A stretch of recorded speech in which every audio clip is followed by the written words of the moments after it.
A casa velha ainda tá de pé, mas sem você já não é como é. O rádio baixo, a cadeira vazia, um retrato olhando pra mim todo dia.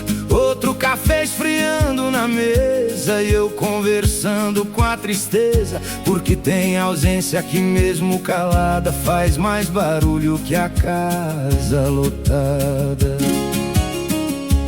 Quantas vezes eu saí correndo sem perceber o tempo acontecendo, achando que pai e mãe nunca vão partir, que sempre vão estar ali.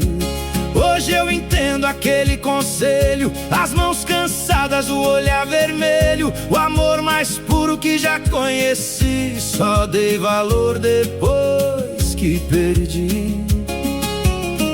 E toda noite antes de dormir